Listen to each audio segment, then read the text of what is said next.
사랑하는 여러분, 안녕하십니까? 부활의 새 생명이 가득한 아름답고 좋은 계절입니다. 이렇게 이 좋은 계절에 저는 오늘 여러분과 함께 룻기서 3장 1절에서부터 10절까지 있는 말씀을 통해서 평안하십니까? 라는 제목으로 말씀을 드리고요. 다음 주에는 3장 11절부터 18절까지 있는 말씀을 보면서 함께 은혜를 나누도록 하겠습니다. 여러분, 요즘 사는 것 어떻습니까? 평안하십니까? 세상이 하도 힘들고 어려운 일들이 많다 보니까요. 사람들이 살아가는 인생에 참 좋다, 그렇게 이야기하고 사는 사람들이 그렇게 많지는 않습니다. 예전에 우리는요, 인사를 할 때, 먹고 살기가 힘들 때는 진지 드셨습니까? 식사하셨습니까? 라는 그런 인사를 했었지요. 그러다가 이제 조금 살기가 좋아지면서 최근에 많았던 그러한 인사 가운데는 그냥 안녕하십니까? 라는 그러한 인사도 있지만, 좋은 일들이 많은 좋은 날이 되시기를 바랍니다. 라고 하는 그런 인사들을 많이 했습니다. 좋은 날, 안녕, 전부가 다 평안이라고 하는 것이죠. 그래서 우리는요, 늘 삶에 마음의 평안과 육신의 어떤 그러한 그 건강, 이런 것들이 있을 때 우리의 삶은 평안하다, 이렇게 볼 수가 있지요. 그런데 이런 평안이라고 하는 것을, 그것을 내가 원한다라고 그렇게 주어지는 것이 아니고, 성경에 있는 그러한 말씀을 보면은요, 이 평안은 하나님이 주시는 그러한 평안이어야 합니다.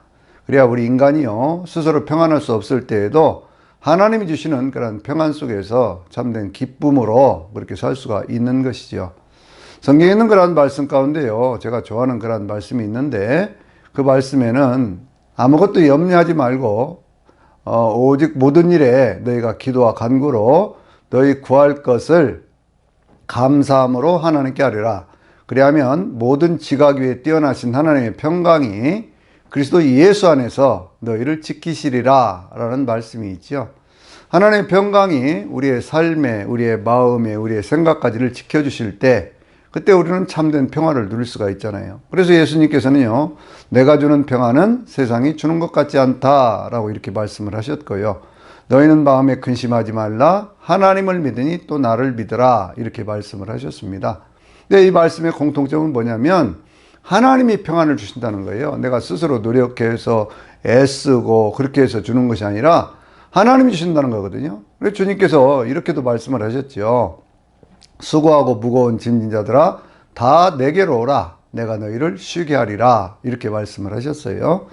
그러니까 이 안식이라고 하는 것, 평안이라고 하는 것은 기본적으로 하나님이 주셔야 가능한 일이다, 그런 얘기예요. 오늘 성경 본문에 있는 그러한 말씀을 보면요, 그 깊고 깊은 하나님의 사랑이라고 하는 것이 이 나오미를 통해서 또 룻에게, 또 보아스를 통해서 룻에게 주어지는 그러한 모습들을 우리가 볼 수 있습니다.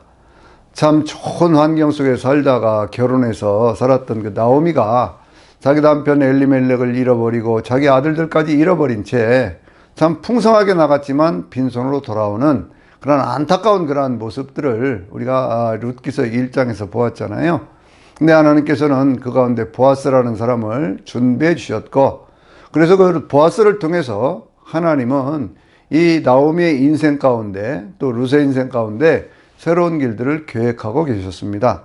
그 모든 계획들을 이루어가는 구체적인 내용들이 오늘 성경 본문에 있는 그런 말씀이거든요. 여러분이 말씀을 보면은요, 이 3장 1절에 있는 말씀 가운데 나오미가 이런 생각을 하지요. 룻에게 이렇게 얘기를 합니다. 사랑하는 내 딸아, 시어머니 나오미, 이렇게 얘기를 합니다. 시어머니 나오미, 룻의 시어머니 나오미. 그러니까 이거는요, 두 사람의 어떤 그런 관계라고 하는 것이 그냥 친어머니, 친딸과 같은 그런 관계가 아니라 시어머니와 며느리의 관계임에도 불구하고 그들 가운데는 깊은 신뢰가 있고 깊은 애정이 있고 그런 어떤 아름다운 관계였다라고 하는 것을 우리에게 말씀하고 있습니다. 뭐라고 얘기를 하냐면요, 내가 너의 안식할 곳을 찾아주어서 그래서 너로 하여금 네 인생을 복되게 만들어줘야 되겠다, 이렇게 얘기를 해요. 저는요, 이 말씀을 깊이 묵상을 하면서 나오미의 그 참 착한 마음, 아름다운 마음이 새삼스럽게 느껴지더라고요. 그건 뭐냐면 지금 자기가 살아가는 그런 인생에 있어서 룻이라고 하는 그러한 존재는 자기 인생의 버팀목 같은 그러한 존재고, 자기에는 친구와 같이 어찌 보면은요, 남편보다도 더 귀한 그러한 존재거든요.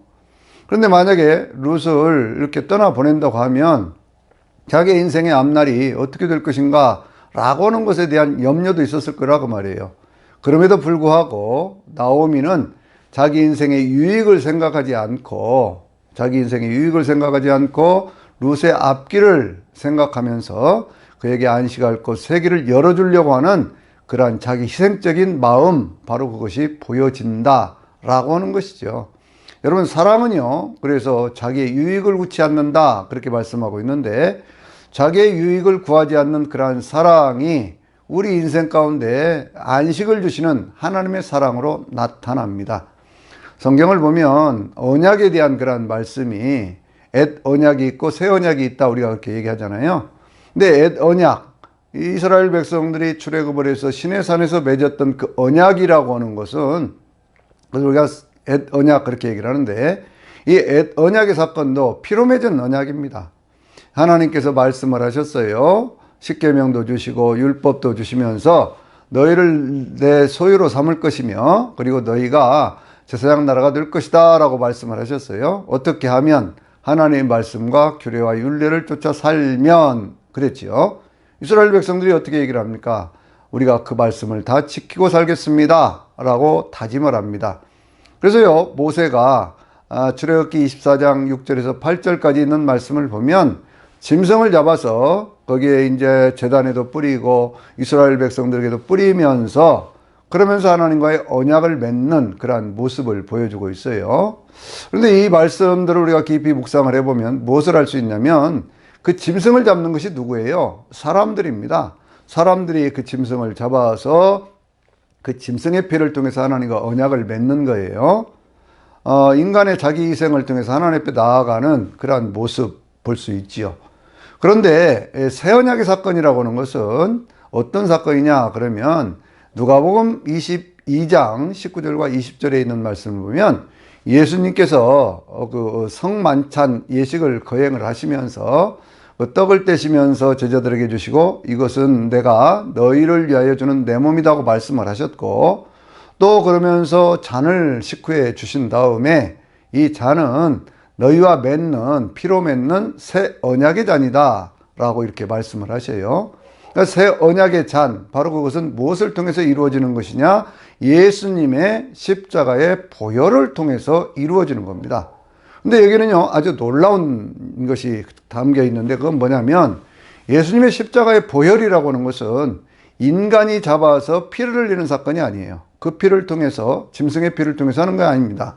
그것은 인생의 어떤 죄 가운데서 죽을 수밖에 없는 인간들을 살리려고 하는 하나님의 아들의 피예요. 좀 더 적나라하게 얘기한다면 하나님 자신이 흘리는 피입니다. 그러니까 하나님 자신이 흘리는 그러한 피를 통해서 인간을 구원하시는 하나님의 사랑이 담겨 있는 그런 피다, 그 말씀이죠.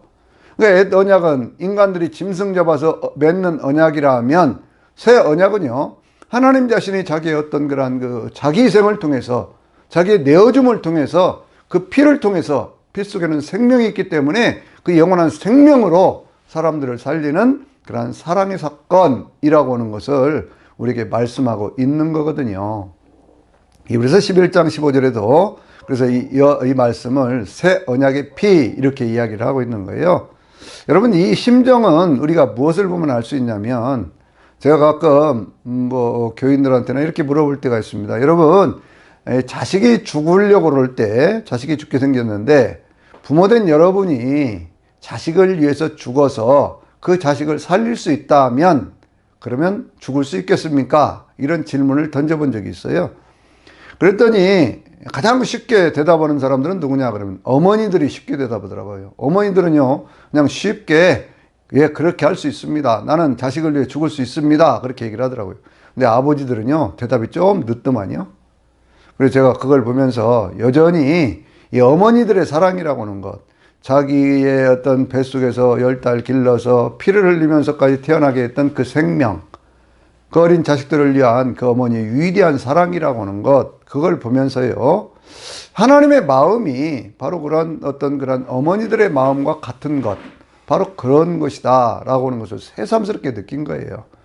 지금 나오미가 룻을 향한 어떤 그러한 사랑이라고 하는 것을 표현하는 것을 보면 바로 그 하나님의 사랑이 느껴지지 않습니까?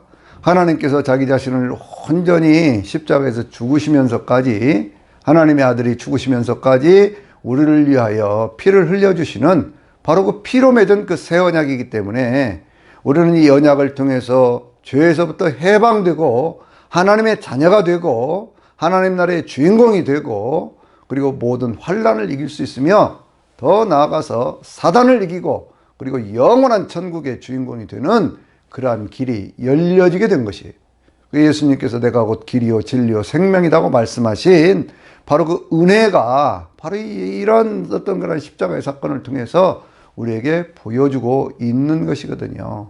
참된 안식이라고 하는 거는요, 그래서 하나님이 주시는 거예요. 하나님의 사랑을 깨닫고 그 하나님의 사랑을 받아들이고 그 하나님의 말씀대로 살 때, 그때 우리는요 우리의 삶에 참된 평안과 안식을 누릴 수 있게 되는 것입니다. 오늘 저나 여러분이 바로 이러한 안식 속에 들어가는 하나님의 사랑 속에서 안식할 수 있는 그러한 저나 여러분이 되시기를 바랍니다. 그 다음에 있는 그런 말씀을 보면요, 이 나오미가 그렇게 얘기를 합니다. 룻에게 이야기를 하기를요, 뭐라고 얘기를 하냐면, 너는 이제 내 몸을 씻고 그리고 기름을 바르고 그리고 옷을 갈아입고 이 보아스가 있는 타작마당으로 가라, 그렇게 얘기를 합니다. 안식으로 가는 그런 비결이 있어요. 참된 안식의 비결이 있습니다. 그건 뭐냐면 그 안식의 비결이라고 하는 것은요, 그것은 먼저 내 인생의 삶을 정결하게 만들고 하나님 앞에 회개한 모습으로, 죄를 씻은 모습으로 나와야 된다, 그런 얘기지요. 성경이 분명히 말씀하고 있지 않습니까? 너를 먼저 씻어라, 그렇게 말씀하고 있고요. 기름을 발라라, 그렇게 말씀을 하고 있고요. 옷을 입어라, 그렇게 말씀하고 있잖아요. 그러니까 이 말씀은 우리의 인생에 있는 구원의 첫 단계에서 이루어지는 그런 사건들 아닙니까? 우리가 주님 앞에서 회개하고 예수 보혈로 죄를 씻고 그 다음에 성령의 기름 부음을 받고, 그러면서 우리가 세마포 밝고 빛나는 그런 옷을 입고 주님 앞에 나아갈 때 바로 그것이 우리의 구원을 이루어가는 그런 단계인 것이거든요. 그래서 우리는 생각해 봐야 됩니다. 내가 하나님 앞에 정결한 신부의 모습으로 준비하고 서 있는가 라고 하는 거지요. 룻은요, 그동안에 계속해서 노동 속에 살았던 그러한 여인 아닙니까? 이삭을 주워가면서 그렇게 참 밤낮으로 애써가며 살았던 그러한 인생인데, 이제 그러한 인생에서부터 벗어나려고 하면 가장 중요한 것이 뭐예요? 그것은 자신의 몸을 씻는 거예요. 그리고 그 다음에 기름을 바르고 성령의 어떤 그런 은혜를 받고 은사를 받고 신부단장해서 그렇게 해서 나아가는 거지요. 그래서 그 주님께서 복음에 대한 얘기를 하실 때 회개하고 복음을 믿어라, 천국이 가까이 왔다, 이렇게 말씀을 하셨고요. 또 계시록 19장 8절에 되어 있는 말씀 보면, 어린 양의 신부로 준비되어진 그들에게 밝고 빛나는 세마포를 입도록 허락되었으니 이것은 성도의 옳은 행실이라 그랬고요. 계시록 21장 2절에 있는 말씀 보면, 하늘에서부터 거룩한 성 새 예루살렘 성이 내려오는데, 하나님께로부터 하늘에서 거룩한 성 새 예루살렘이 내려오는데 마치 그 단장한 것이 신부가 그 남편을 위하여 단장한 것 같더라, 이렇게 말씀을 하잖아요. 그러니까 늘 우리는 이러한 은혜를 늘 생각을 하면서 내 삶의 정결함을 통해서 하나님 앞에 나아갈 수 있는 그러한 은혜가 있을 때 하나님이 주시는 그러한 귀한 평화가 우리 안에 자리를 잡게 되어지는 것이죠. 내가 주는 평화는 세상이 주는 것 같지 않다라고 말씀하고 있지 않습니까? 그러한 사랑, 그러한 은혜가 저와 여러분 안에 가득할 수 있게 되시기를 바랍니다. 두 번째 단계가 있어요. 그것은 뭐냐면 타작마당으로 나아가라, 그렇게 말씀을 하고 있잖아요. 이 나오미의 이야기가 인생의 어떤 그런 안식을 얻을 수 있는 그런 비결들을 우리에게 얘기하고 있거든요. 타작마당은 어디입니까? 그것은 보아스가 있는 곳이에요. 오늘 우리로 얘기를 하면요, 예수님이 계신 곳입니다. 타작마당으로 나아가라고 그럴 때 이 타작마당이라고 하는 곳이 있는 이 들판은요, 그게 아주 그렇게 아주 막 넓고 좋고 그런 것이 아니에요. 뭐라고 얘기를 합니까? 베들레헴으로 가라고 얘기하지 않고 예루살렘으로 가라고 얘기하지 않고 타작마당으로 가라, 그렇게 얘기를 하고 있잖아요. 그것은 누가 있는 곳이에요? 보아스가 있는 곳입니다. 보아스가 있는 곳을 찾아가라 그런 얘기예요. 보아스라는 이름의 뜻이 뭐라고요? 그에게는 힘이 있다 그런 얘기입니다. 너를 안식하게 할 수 있는, 너를 정말 새로운 인생을 살 수 있도록 하는 그런 보아스가 있는 곳, 그곳으로 가라 그런 얘기잖아요. 그러니까 이 말씀을 우리가 생각을 해보면 우리는 누구를 찾아가야 됩니까? 예수님을 찾아가야 되는 거예요. 예수님께서 내 인생 가운데 참된 안식을 주실 수 있습니다. 그래 늘 우리는 예수님을 찾아가는 거죠. 여러분, 우리가 왜 교회를 갑니까? 교회는 주의 이름으로 세워진 곳이거든요. 바로 그곳에는 예수님이 역사하고 계시는 거거든요. 그러니까 그것은 크고 화려한 어떤 베들레헴도 아니고 예루살렘도 아니지만, 그러나 바로 그곳에는 나를 사랑하시고 나를 기다리고 계시고 나를 위하여 준비하고 계시는 주님이 계시기 때문에, 그래서 늘 우리는 교회 중심의 신앙생활을 하는 겁니다. 우리의 삶에 임마누엘 하시는 그 주님의 그 은혜, 그 능력을 체험하기 위해서 우리는 늘 주님이 있는 곳으로 나아가야 되는 거예요. 그 마가복음 5장을 보면요, 12년 동안 혈루병 앓던 여인 있지 않습니까? 이 여인의 이야기는 우리가 보면 볼수록, 다시 말씀을 생각하면 생각할수록 늘 큰 은혜가 돼요. 왜 그러냐면 이 여인의 삶 전체가 잃어버렸던 안식을 되찾는 바로 그러한 모습 아닙니까? 이 여인이 병이 걸린 지 12년이 되어서 참 유명하다는 의사들 다 찾아다녔습니다. 처방이 각각 다르고 그러면서 그들이 시키는 대로 다 했는데 병은 더 중해졌고 있는 것은 다 허비하였다, 이렇게 성경이 말씀하고 있어요.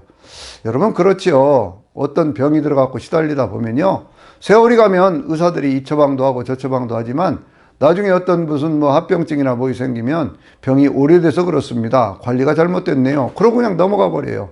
아픈 당사자는요, 정말 어떻게 해볼 수가 없습니다.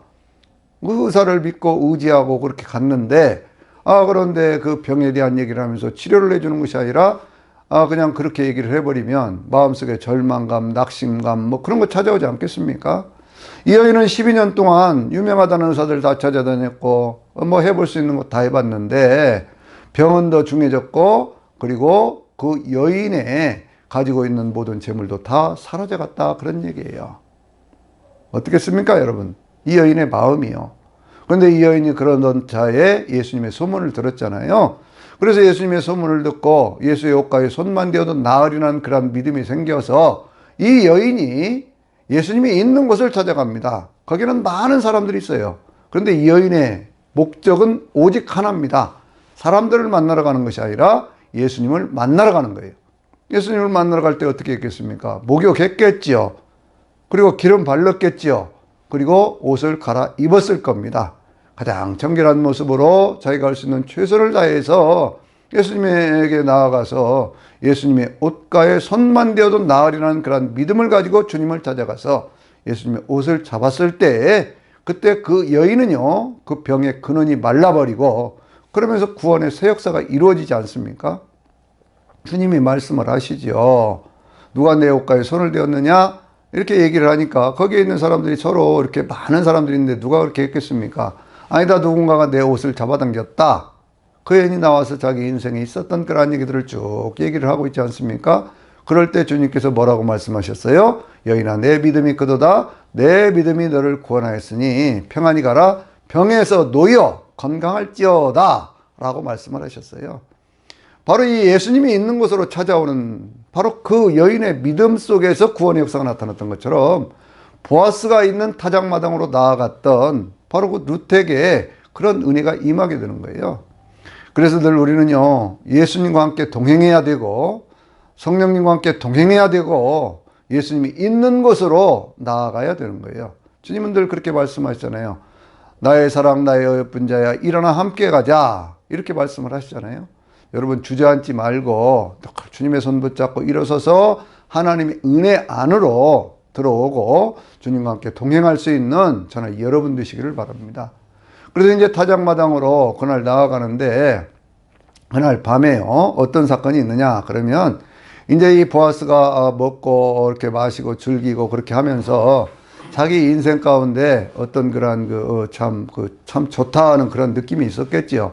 그래서 이제 타작마당 그 한쪽 끝에 있는 그곳에 누웠습니다. 거기 누워가지고 옷을 이렇게 걷으시죠. 그 이불이라고 얘기를 하는데, 근데 왜 이것이 필요하냐면요. 이 베들레헴에 있는 들판이라고 하는 것은 해발 한 800고지 정도 되는 곳이거든요. 여러분 주변에 높이가 한 800m쯤 되는 그러한 산들이 쉽지 않습니다. 산골이에요. 그러니까 이 산골에는 어떻게 됩니까? 낮에는 따사로운 햇살에 비치지만 저녁이 되면 이슬들이 내리기 시작하면서요. 그 땅이 촉촉하게 젖어들고 기온이 급감하고 그러거든요. 그러니까 그럴 때 그 몸을 보호할 수 있도록 두툼한 뭐 솜니불은 아니라고 그러겠지만 그런 정도의 옷들이 준비되어져야 그래야 어떤 그런 저녁을 날 수가 있는 거거든요. 그래서 그것을 덮고 이제 누웠는데 나오미가 시킨 대로 룻은 저녁에 사람들이 잘 안 보이는 그 밤중에 거기 들어가고 발치에 있는 이불을 살짝 들고 거기 가서 누웠어요. 밤중에 이 보아스가 일어났지요. 일어나서 너는 누구냐? 이렇게 물으니까요. 뭐라고 얘기를 합니까? 이렇게 얘기를 하거든요. 나는 당신의 여종입니다. 당신은 우리 집안을 일으킬 수 있는, 바로 우리 집안을 새롭게 일으킬 수 있는 우리 시아버지 엘리멜렉 그리고 내 남편 말론의 집안을 일으킬 수 있는 그런 기업을 물을 책임이 있는 분입니다. 그래서 제가 이렇게 찾아왔습니다. 라고 이야기를 하지요. 여러분 이런 이야기들은요. 사실은 이 룻의 어떤 그런 마음을 좀 우리가 이해할 수 있어야 되는데 그것은 뭐냐면 거기를 찾아갔을 때 그리고 거기에 그렇게 발치에 그렇게 누웠을 때 룻이 잠이 올 수 있었을까요? 잠도 못 자고 여러 가지 마음의 생각들이 있었을 거예요. 그 마음의 생각은 어떤 것이었을까요? 그것은 만약에 이 사람이 내가 원하는 그것들을 들어주지 않고 오히려 그렇게 해서 거절하면 어떻게 하지? 하는 그러한 생각도 있었을 것이고요. 나를 무슨 행실이 좀 어떤 그러한 여인으로 생각하면 어떻게 하지? 하는 생각도 있었을 것이고요. 그러면서 자기 인생의 앞날에 대한 많은 염려도 있었을 겁니다. 그런데도요, 그냥 담대하게 그냥 거기에 가서 누워서 그 밤에 마치 야곱이 야복강가에서 하나님의 천사를 붙들고 씨름하듯이 하나님을 향한 그 간절한 기도가 그 몇 시간 동안 기다리는 그 순간에 있었지 않았겠습니까? 여러분 이거 중요한 거예요.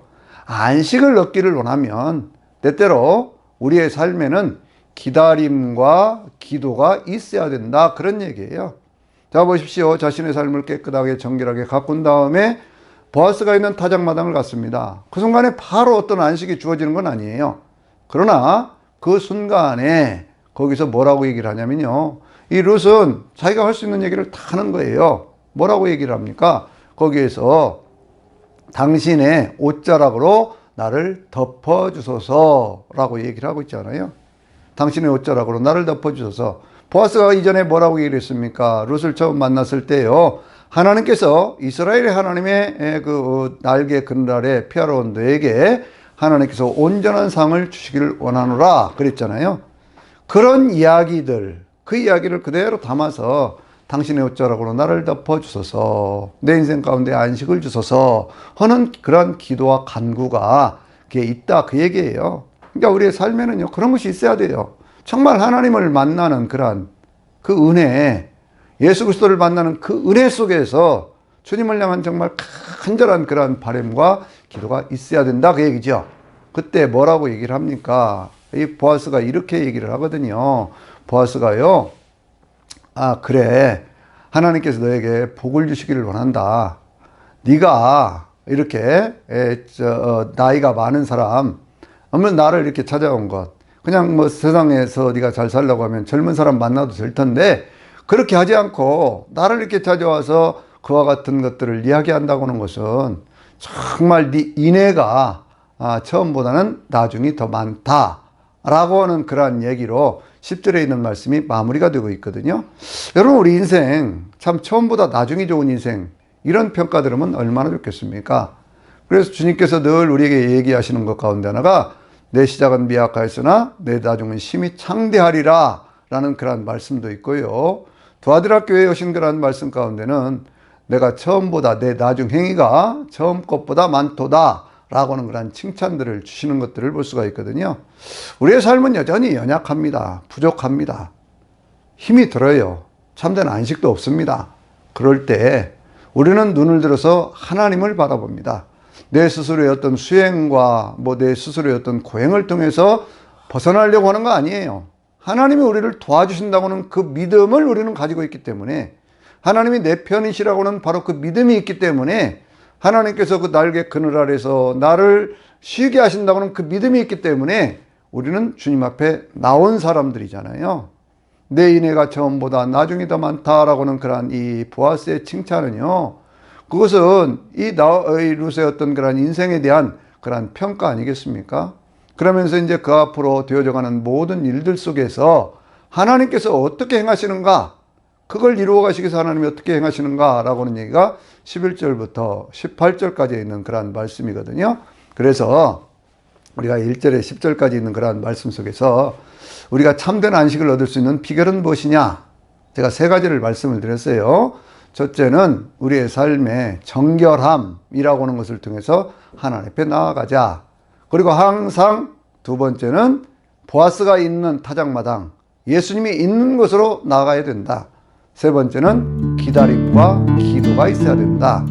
그럴 때 주님께서 우리의 삶을 역전시켜주고 변화시켜주시는 새로운 역사들이 반드시 나타나게 될 줄로 믿습니다. 이 말씀의 은혜가 저는 여러분에게 영원히 있게 되시기를 주의 이름으로 축원합니다. 아멘.